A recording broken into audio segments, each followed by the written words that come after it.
knowing.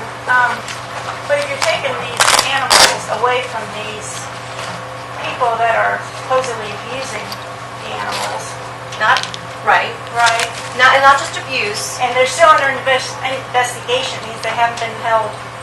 They haven't been found guilty of such. Right.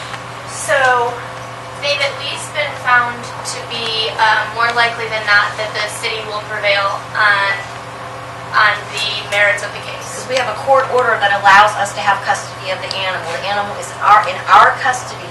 We control who has access to it.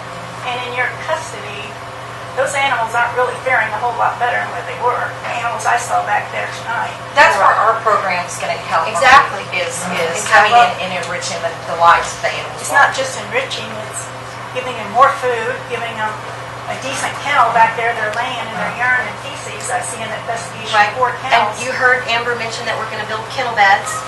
So those dogs will get them too. They will have a raised bed made out of PVC pipe and sunbrella fabric that is washable. It dries quickly, and they will have a place up off the floor, a nice, soft, comfortable bed, as opposed to those hard platforms that they have now. Another point I really want to make is most of these investigation dogs that we have, that people actually want to come in and see these dogs, they're not being impounded for the care and treatment of the animal. They're being impounded for being a public safety risk, meaning that they've caused a serious bodily injury to a person. In the meantime, these animals are suffering from mistreatment here. I mean, I what's wouldn't to say say that. that it's okay to penalize the owners, but not penalize the city? The city's opening its doors, taking these animals in. You should be held liable as much as the owners do. I really find that ludicrous in a lot of ways. I've seen an owner bring in, well, not an owner, an ACO bring in 17 cats from this woman. Those animals were in perfect shape. They were spayed and neutered. She just had too many. She was overwhelmed. I don't know what happened to their house, whatever. When we are asking that an animal be forfeited, we are also asking the court to allow us to impound it. When we do, or to impound it and keep it until the case is resolved. When we do that, we ask the court to order, under the ordinance, that the owner of the animal post a bond that they have to pay within what? 3 days. 3 days of the court order for us to continue to house that animal.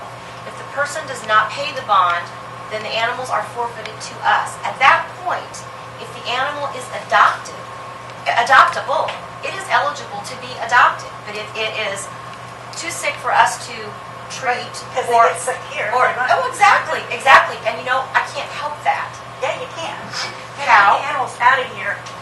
Well, and we're trying to do that, but again, we get so many animals in, and we can't control what we get in to a point. I mean, the animals that come through the back door and the animals that get impounded on the street as owner surrenders, we have no control. We have to take those. Yes, there are other animals that we have to take away from an abusive or neglectful owner, and there are animals that are chronically at large, and there are animals that have attacked and injured a person. Those animals also end up here. And I'm sorry for that, and I'm sorry that those animals may suffer in the process, but rather than blaming us, your anger should be addressed at the owner who put those animals in that position. Those animals will die because of the shelter, not because of those owners. Most of them. I mean, there may be a few, the dog bites, blah, blah. But those animals, the number one killer of homeless animals are shelters. So I do blame the city. These animals are dying. 6 out of 10 animals here are going to die. Under our ordinance, though, there are minimal care and treatment standards. Right. And one of them is that an animal has to have adequate protection from the elements.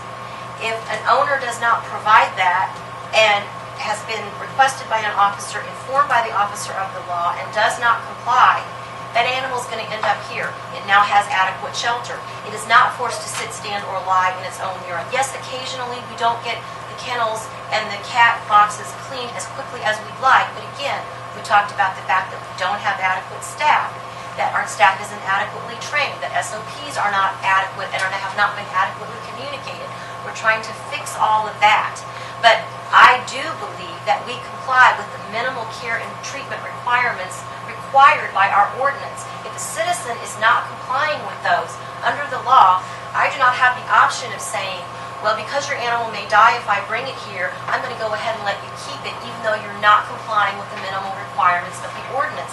That decision, those standards have already been set by our city county council. So, It's, do you really have people that really want to learn euthanasia training? I'm sorry, say that Do you again. really have 8 people on staff that are really eager to learn euthanasia training? It's not their choice. If they're kennel staff, they have to do Actually, it. and they are. It's not that they're not. I mean, I don't think that they're eager to kill anything, but yes, No. these people are eager to be able to help out their fellow employees and to make sure that if an animal comes in that's suffering, that they can help that animal.